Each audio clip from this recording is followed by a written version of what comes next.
Hi everyone, and welcome to the fifth and final installment of Getting Started with Standards and Reference Materials for your microbiome pipeline. This section is going to talk about how to think about the bioinformatic analysis. This section is not going to go into detail about how to perform any individual analysis, but there will probably be some additional videos to follow up showing how to perform a few of these analyses, such as how to use SAMTools IDX stats, which was mentioned in a previous video. What this video will talk about is how to understand different concepts related to the bioinformatic analysis to better plan how to perform a meaningful bioinformatic analysis on results from your standards. So starting off here with some key terms and concepts just to review from an earlier slide set. And really the main key terms and concepts to understand here is taxonomy assignment versus alignment. Taxonomy assignment is going to be placing that read, any given read from your sample, into some large set of possible locations on the tree of life. And sometimes you limit that tree of life. Sometimes you say I'm only looking at bacteria. Sometimes you say I'm only looking at archaea or eukaryotes, and that's fine. Generally, it's better to go with as much of the tree of life as possible to ensure that you are minimizing your biases.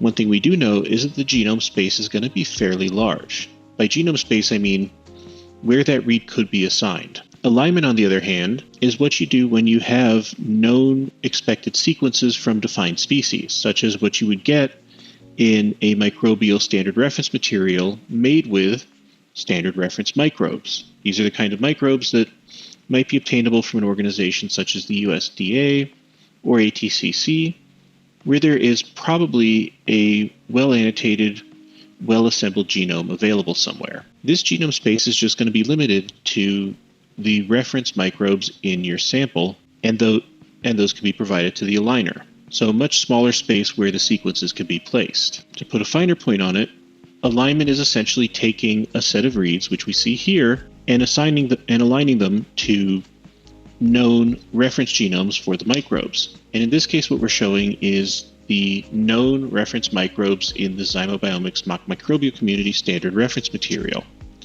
So there's only a very limited number of places where these sequences can be aligned to.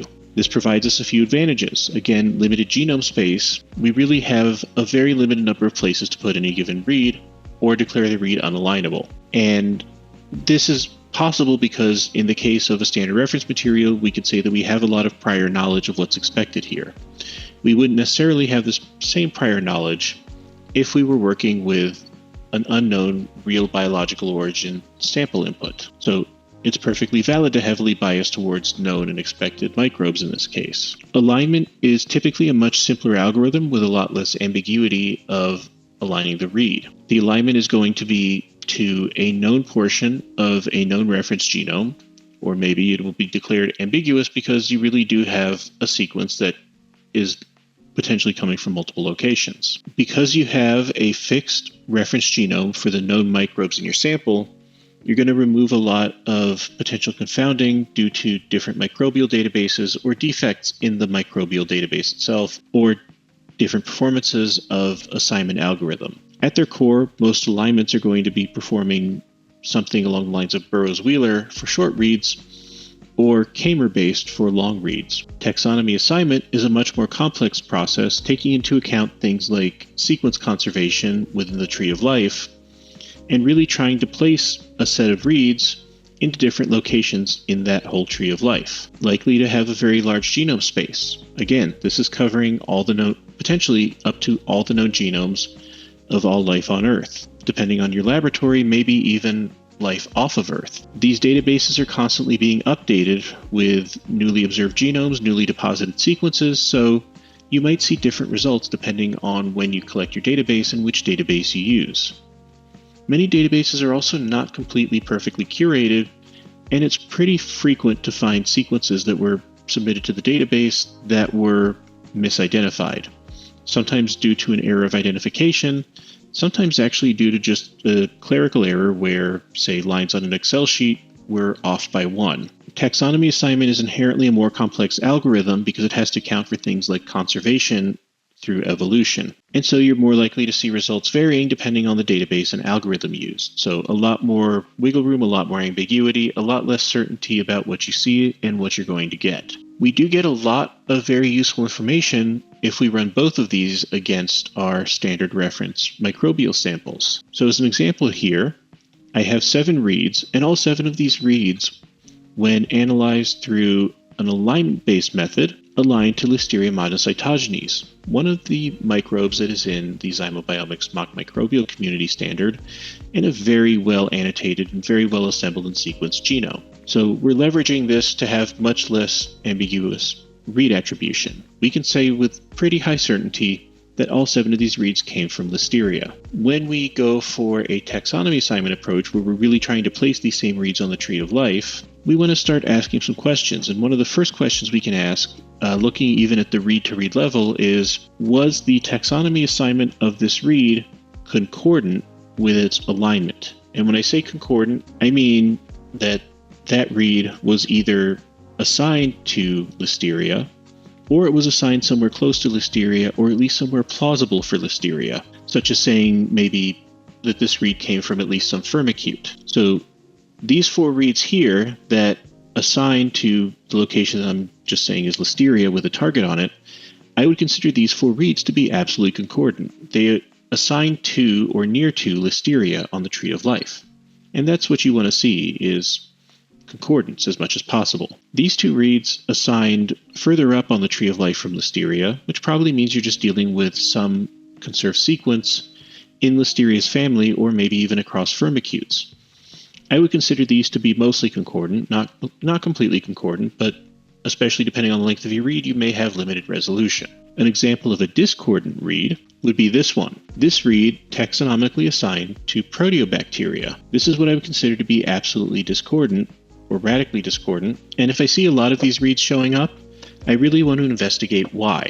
This also actually goes back to our previous sections, because one of the things that I want to say that's very important to remember is if you have high confidence in your wet lab process, your bioinformatics becomes much easier to troubleshoot.